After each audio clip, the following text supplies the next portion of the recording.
오늘 음식의 절제라는 말씀의 제목으로 주의 말씀 함께 나눠보고자 합니다. 교회에서 전도할 때 가장 많이 사용하는 것이 음식이지요. 교회 가면 사탕 먹을 수 있어 해서 주일학교 때 아이들을 많이 전도하기도 했고요. 또 주일학교 선생님이 항상 아이들에게 약속을 해줬습니다. 다음 주 오면 뭐 떡볶이 해줄게, 뭐 사줄게. 요즘에는 뭐 약간 시대가 바뀌어서 편의점에서 뭐 사줄게, 편의점 뭐 더 줄게, 뭐 이런 등등의 음식을 통해서 교회에 올 수 있도록 하곤 했었습니다. 더 나아가서는 뭐 별거 아닌 것처럼 생각이 들지만 교회에서 해주는 국밥 하나에 김치 하나 먹는 것이 너무나 그립고 좋아서 교회 오는 분들도 계셨습니다. 제 모교에는 추수감사절쯤 지날 때 대대적인 김장을 하곤 했습니다. 넓은 주차장이 있었는데 그 넓은 주차장에 그 장판 같은 거를 쭉 깔아놓고 거기에 소금에 절인 그 배추를 이만큼 산처럼 쌓아놓고 권사님들이 다 모여서 청년에서부터 어르신들까지 다 모여서 함께 김장을 담습니다. 그러면 그날 청년들은 오후에 삼겹살을 굽고요. 우리 권사님들은 그 김장을 하나씩 그 저희 모교의 뒤에는 조그만 땅이 있는데 거기에다 항아리에다가 그거를 담아냅니다. 그 일들을 함께 하면서 마지막까지 그 김장독에 김장을 다 담으면 서로 박수치고 기도하면서 끝내는 그런 연례 행사들이 있었습니다. 그렇게 담근 김장이 설날 1월 또는 2월쯤 구정이라고 얘기하는 저희 설날에 이제 그때 담궜던 김장을 꺼냅니다. 그러면 떡국이랑 먹으면 그렇게 맛이 있습니다. 그걸 항상 저희들 지금의 옛 교회 친구들이 만나면 그때 먹었던 김장김치, 그때 떡국이랑 같이 먹었던 내가 만들었던 그 김장, 교회의 김치 이렇게 얘기하면서 항상 추억을 이야기하곤 합니다. 미국 이민교회에 있을 때도 유학생들이 김치 먹기가 힘드니까 김치를 해줄 수 있는 유일한 곳이 교회밖에 없습니다. 그러면 청년부 행사 중에 하나가 우리 권사님 몇 분이 모이셔서 그 김장을 담고 청년 하나에 한 포기씩 김장을 조그만 유리병에 줍니다. 그러면 어떤 청년들은 친구 전도하려고 한 병 더 주세요. 그리고 한 병 더 주면 자기가 먹곤 한 그런 청년들이 있곤 했습니다. 그런 추억을 생각하면서 내년이라 해봤자 내일 모레인데요. 우리 기도회 바로 전에 우리 추억의 붕어빵, 호빵, 군고구마 준비했습니다. 저녁으로 물론 간식이지만 그것으로 여러분 기도회 준비하면서 회사 가신 분들 바로 교회 오셔서 기도회 함께 하고자 추억의 간식들 준비했습니다. 세월이 수십 년 지났는데도 아직도 그 음식이 교회에 전도할 때 또 교회에 어떤 여러 추억으로 남게 되죠. 음식은 사실 단순한 차원으로 선교와 전도에 이용하는 매개체이기도 하지만 사실은 여러분 이 음식이라는 것이 성경을 잘 찾아보면 매우 중요한 영적인 어떤 대상이라고 나올 수 있습니다.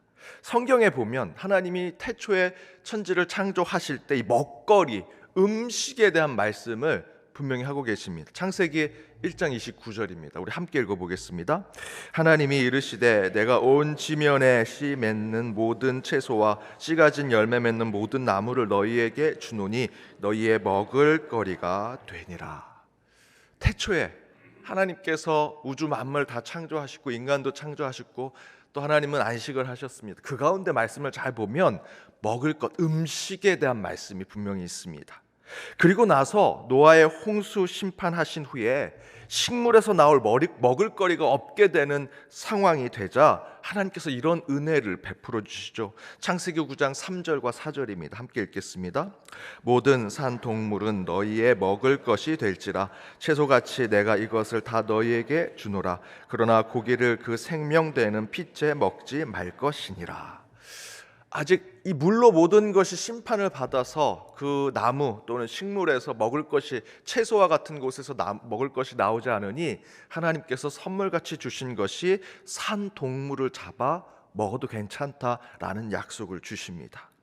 이후에도 곳곳에 율법, 출애굽기라든지 레위기에 이 하나님은 먹을 것에 대한 말씀을 우리에게 전해주시고 그 먹을 것에 대한 신앙의 삶을 어떻게 살아야 할지를 깨닫게 해주십니다.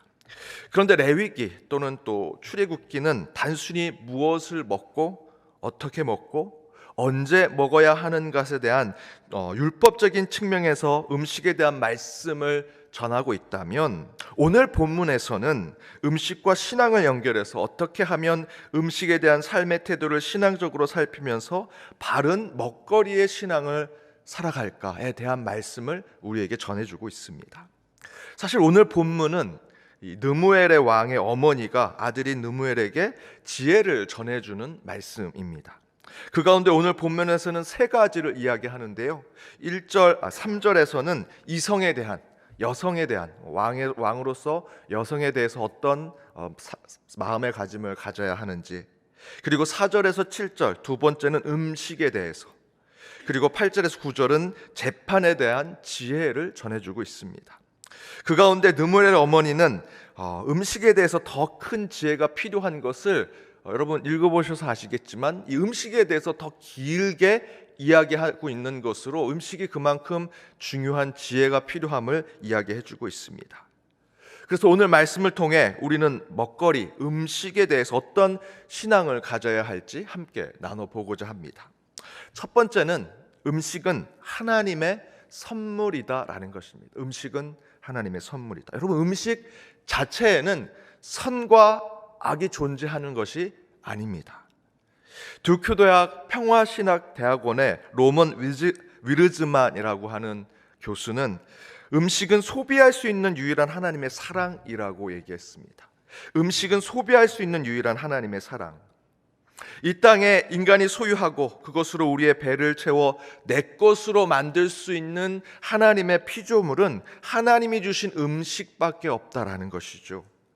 다른 모든 것, 다른 피조물들은 여러분, 우리 인간이 소유할 수 있는 것은 사실상 없습니다. 돈마저도, 여러분 자녀마저도 여러분의 소유가 아닙니다. 성경을 계속 읽어보면 물질은 너희들의 소유가 아니다, 자식은 너희들의 소유가 아니다, 내가 너희들에게 준 선물이다 라고 얘기하죠. 그런데 음식은요, 물론 하나님의 선물이지만 내가 먹고 내가 소비할 수 있는 것입니다. 내 배를 채울 수 있는 유일한 하나님이 우리에게 주신 피조물이라는 것이죠. 모두 그저 우리는 대리적인 역할, 청지기적인 역할을 하지만 음식만큼은 우리가 먹고 우리 배를 채울 수 있는 하나님의 선물이라는 것입니다.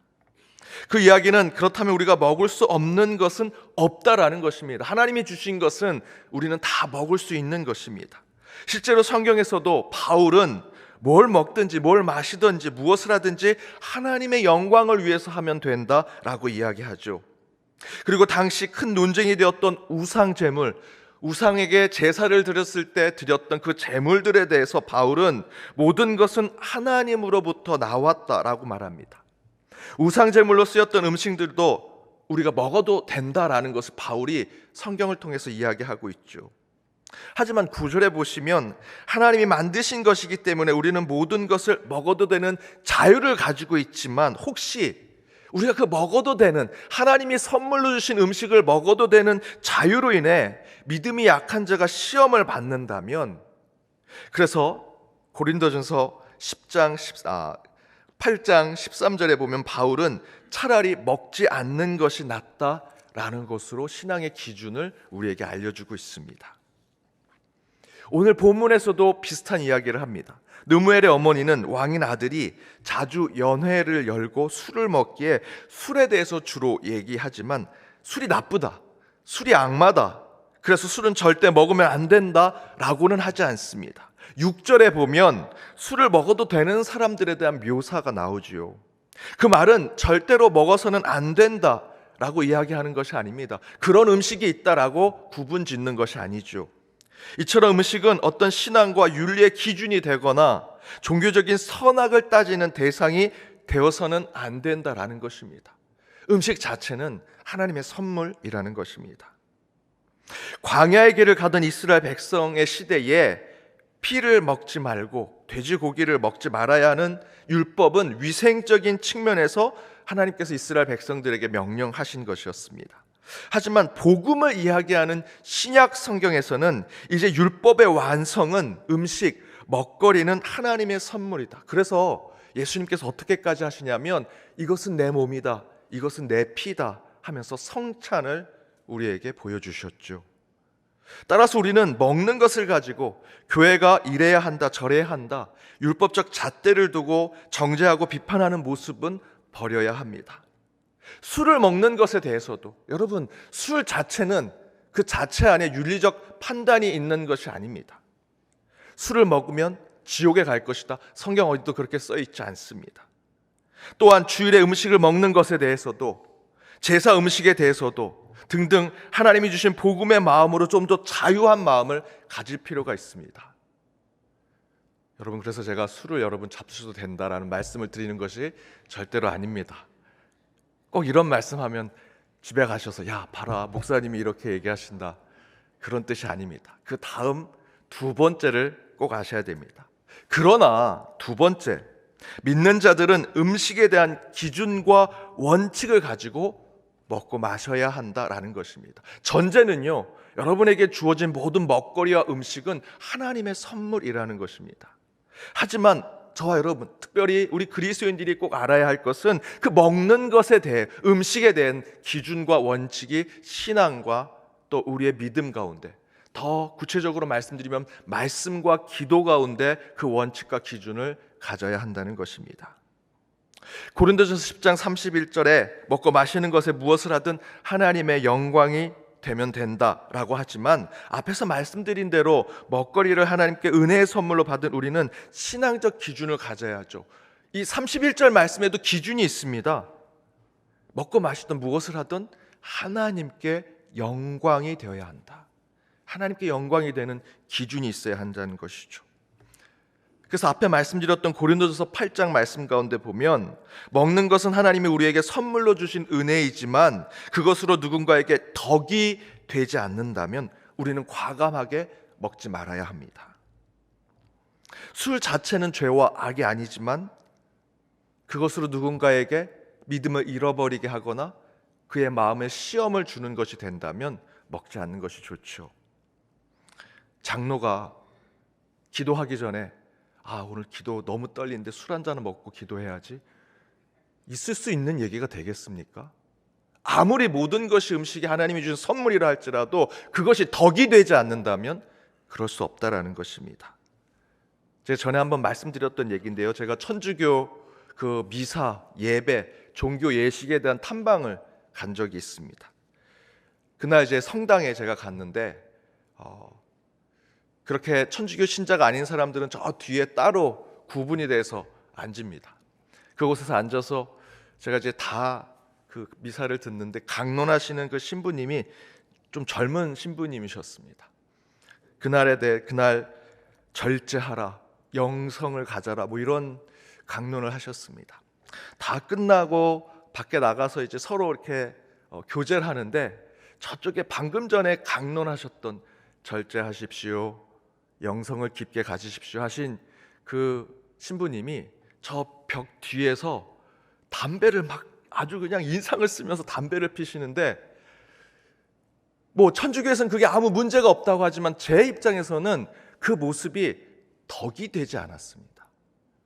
방금 전에 절제해라, 영성을 가져라 하신 그 신부가 저 벽 뒤에서 사람들하고 교제하지는 않고 마치 뭔가 큰 불만이 있는 것처럼 인상을 쓰고 담배 피는 모습이 전혀 덕스럽지 않더라.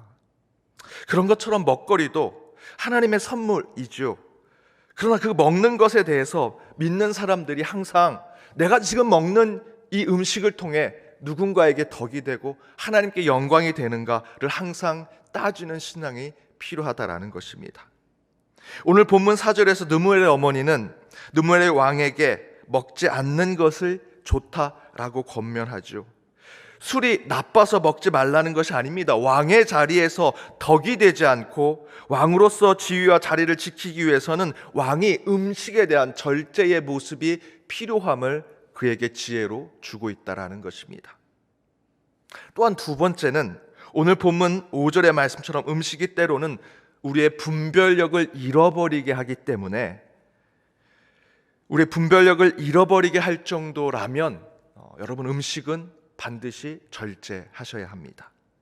오늘 본문 5절에 보면 술을 마시다가 법을 잊어버리고 모든 공고한 자의 송사를 굽게 할까 두렵다라고 누무엘의 어머니가 이야기하지요. 여러분, 그것은 술만 그런 것이 아닙니다. 때로는 어떤 음식을 우리가 지나치게 많이 먹거나 또는 병이 있는데도 불구하고, 내 안에 질병이 있는데도 불구하고 음식의 절제, 신앙적인 절제 없이 음식을 먹는 것, 그것은 술보다도 더 나쁜 음식이 될 수 있는 거죠. 그것은 결코 신앙적으로 좋지 않고 하나님도 기뻐하실 일이 아니다라는 것입니다. 이에 바울은 디모데전서 4장 3절에서 5절에 이렇게 이야기합니다. 우리 함께 읽어보겠습니다. 혼의를 금하고 어떤 음식물을 먹지 말라고 할 터이나 음식물은 하나님이 지으신 바니 믿는 자들과 진리를 아는 자들이 감사함으로 받을 것이니라. 하나님께서 지으신 모든 것이 선함에 감사함으로 받으면 버릴 것이 없나니 하나님의 말씀과 기도로 거룩하여 짐이라. 이처럼 우리는 선물로 주신 음식을 먹든지 마시든지 하나님께 영광이 되는 식습관을 가지는 신앙을 갖는 것 매우 좋지만, 그 음식에 대해서 항상 오늘 이 디모데전서 말씀의 마지막 말씀처럼 말씀과 기도 가운데 우리 그리스도인의 기준과 원칙을 가지고 먹거리를 대하는 것이 필요하다라는 것입니다. 따라서 사랑하는 여러분, 하나님이 은혜로 주신 음식 마음껏 기쁘고 자유로운 마음으로 먹고 마시십시오.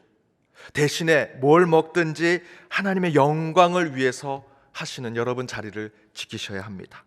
단지 혹 여러분이 먹는 음식이나 그 먹는 모습으로 신앙의 덕을 쌓고 있는지 여러분 스스로 분별력을 가지며 살아갈 때 그 음식을 통해 하나님께서 여러분에게 복을 주시고 건강을 주실 것이고요, 그 가운데 음식의 절제의 신앙으로 더욱더 하나님께 영광이 되는 저와 여러분 연동의 모든 권속들 되시길 주님의 이름으로 축복합니다. 우리 다 같이 찬양으로 우리 마지막 예비의 새벽 기도에 주님 앞에 나아가길 원합니다. 한 해 때로는 우리의 마음이 상하고 힘들고 어려운 일이 있을지라도 주님께서 우리에게 성령을 보내주시고 위로하시고 그 가운데 함께 해주셔서 지금까지 오게 되었습니다. 우리 찬양으로 한 해를 돌아보며 함께 결단하길 원합니다.